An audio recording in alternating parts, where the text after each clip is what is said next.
Hey everybody, here we are, 18th chapter and final chapter. So we're going to go ahead and knock this out. Kind of been chomping at the bit to just get through this and get on to our next reading. This should be a pretty good chapter. We've got An Esoteric Cosmology by Rudolf Steiner.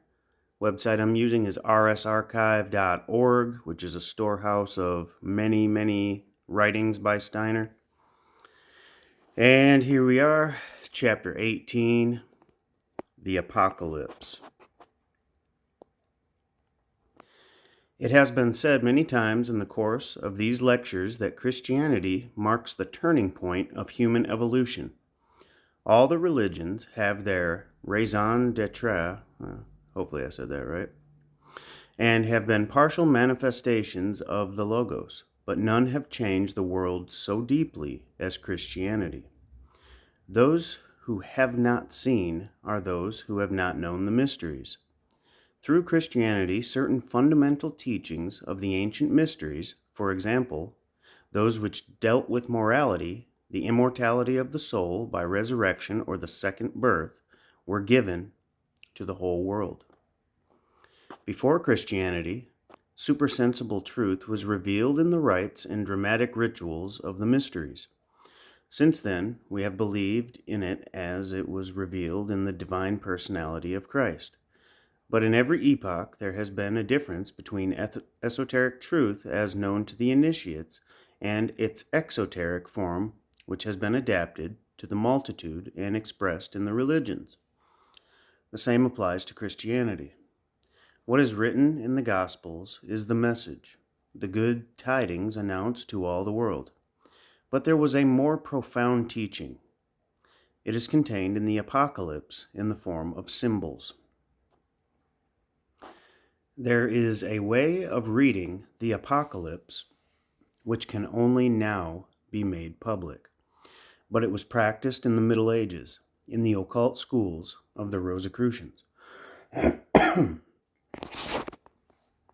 They paid less attention to the historic aspect of the writing.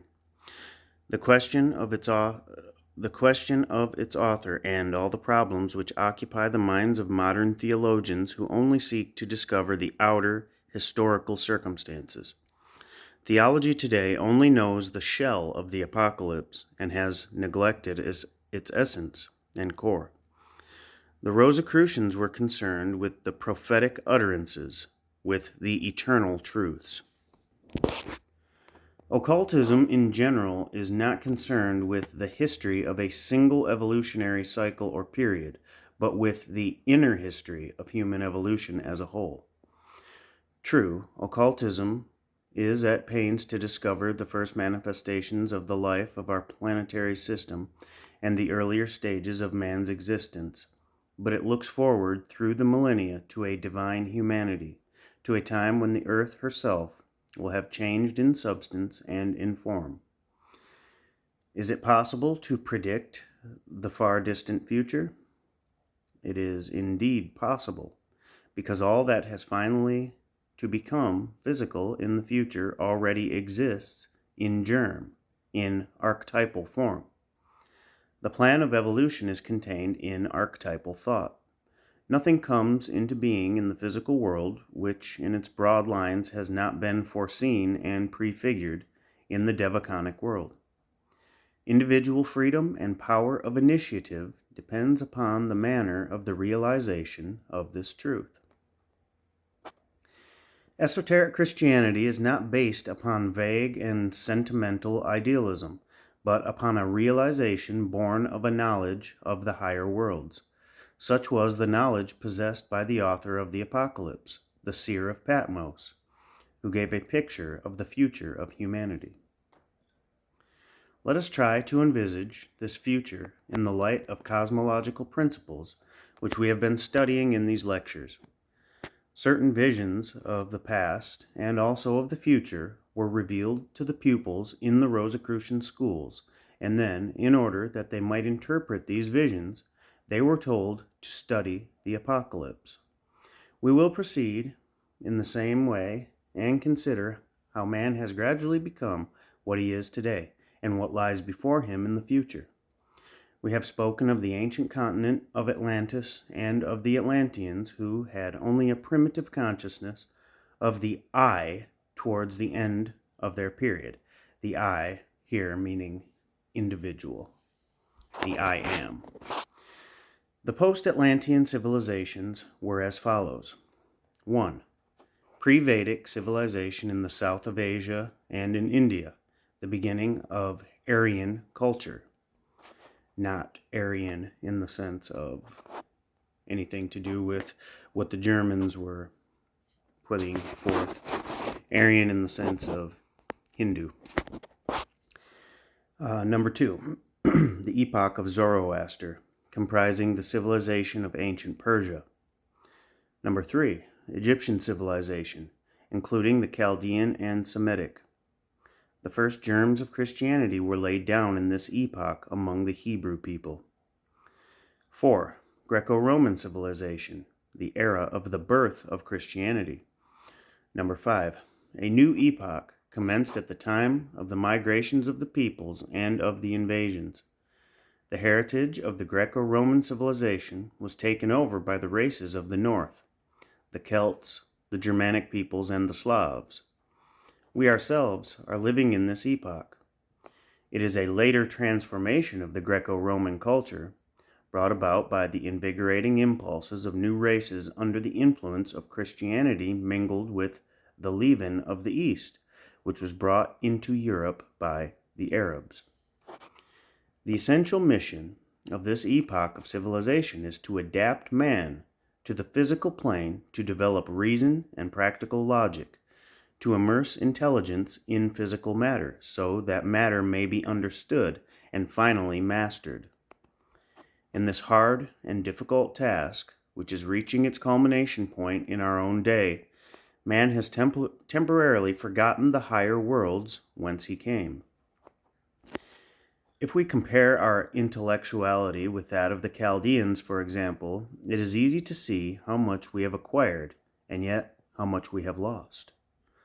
When a Chaldean magus looked at the sky, which for us simply presents problems of heavenly mechanics, his feelings were quite different from ours. Whereas modern astronomy is concerned with calculations and abstractions, the magus of old Chaldea sensed a deep harmony of the heavens, as that of a living and divine being. When he looked at Mercury, Venus, moon, or sun, he not only perceived the physical light of these celestial bodies, he perceived their souls, and he knew that his own soul was in communion with these mighty souls of the heavens.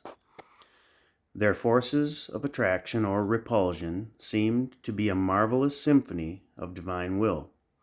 The music of the macrocosm sounded in his being. Thus, the music of the spheres was a reality uniting man to the heavens. The superiority of the scholar in our modern age lies in a knowledge of the physical world, of mineral matter. What was once spiritual knowledge has descended to the physical world, to the world we know so well. But from now onwards, we must strive to reach a knowledge of the astral world and of the world of pure spirit by true clairvoyance. This descent into materialism was necessary in order that the fifth epoch might fulfill its mission. It was essential that astral and spiritual clairvoyance should grow dim in order that the intellect might develop by dint of precise, minute, and mathematical observation of the physical world. Physical science must be supplemented by spiritual science. Here is an example. Comparisons are often made between Ptolemy's chart of the heavens and that of Copernicus. It is said that Ptolemy's chart is erroneous. Now, this in itself is not correct. Both are true from different points of view.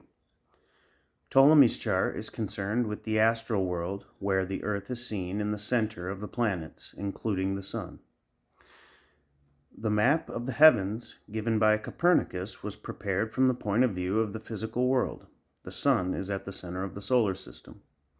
The significance of Ptolemy's system will be recognized again in ages to come. Our fifth epoch will be followed by another, the sixth. The sixth epoch will see the development of brotherhood among men, clairvoyance, and creative power. What will Christianity be in the sixth epoch? To the priest in the mysteries before Christ, there was a harmony between science and faith. Science and faith were one and the same. When he looked up to the heavens, the priest knew that the soul was a drop of water from the celestial ocean, led down to earth by the great streams of life flowing through space. Now that the attention of men is wholly directed to the physical world, faith has need of a refuge, of religion. Hence, the separation between science and faith. Faith, in the person of Christ, of the God-man on earth, has temporarily replaced occult science and the mysteries of antiquity. But in the sixth epoch, the two streams will unite again. Mechanical science will become spiritually creative. This will be gnosis, spiritual consciousness. This sixth epoch, which will be radically different from our own, will be preceded by mighty cataclysms. It will be as spiritual as ours has been material.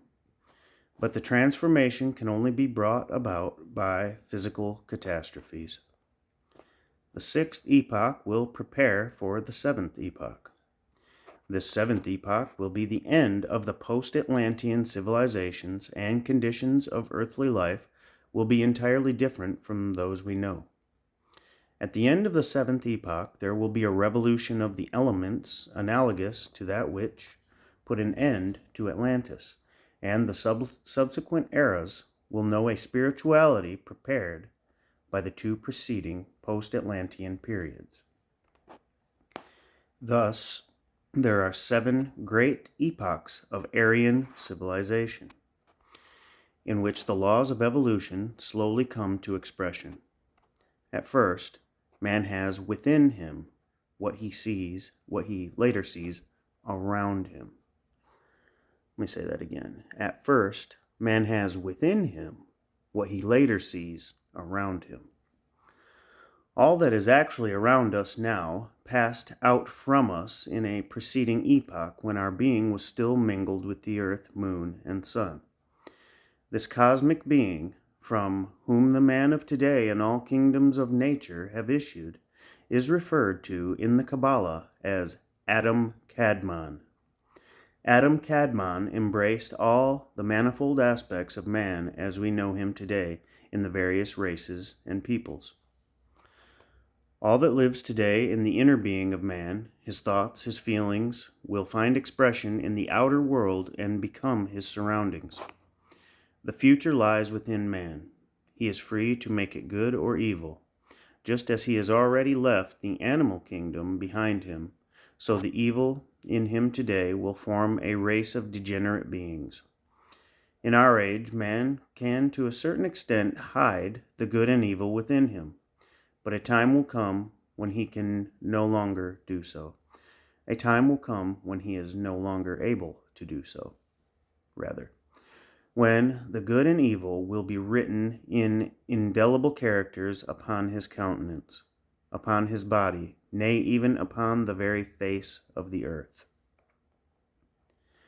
Humanity will then divide into 2 races, just as today we see rocks or animals. In that future age we shall encounter beings who are wholly evil, wholly ugly. In our time, it is only the clairvoyant who is able to see moral goodness or moral ugliness in human beings.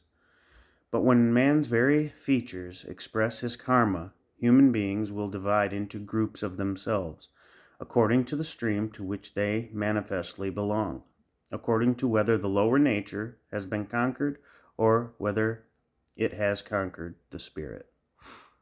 This differentiation is beginning to operate little by little.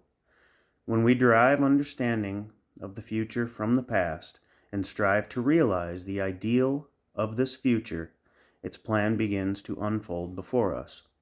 A new race will come into being to be the link between the man of the present and the spiritual man of the future.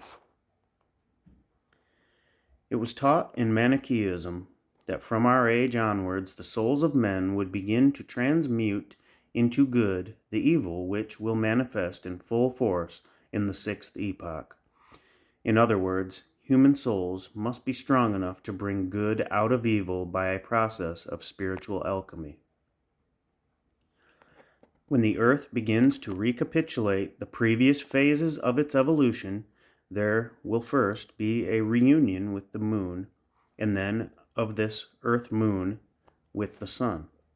The reunion with the moon will mark the culminating point of evil on the earth.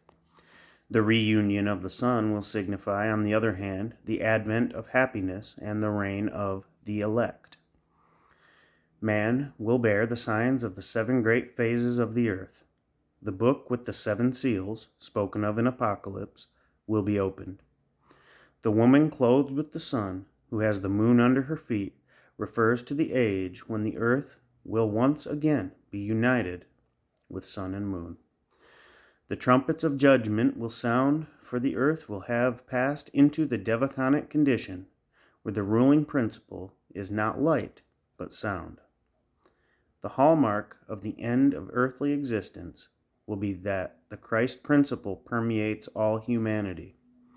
Having become like unto Christ, men will gather around him as the hosts around the Lamb, and the great harvest of evolution will constitute the New Jerusalem.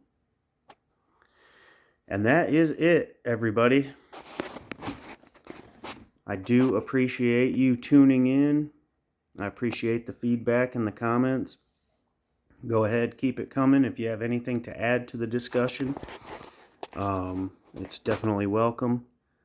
And that's about it, guys. I'm going to go ahead and start on this other one by Steiner. It's called Rosicrucian Wisdom, and it covers a lot of the same topics that this book of Steiner's covered, but it gets a little bit more into detail, I think, and it kind of breaks things down a little bit better. So I'm looking forward to reading that one to you guys. So anyway, that's it. That's the end of this book. And thanks again. I'll be talking to you soon. Take care.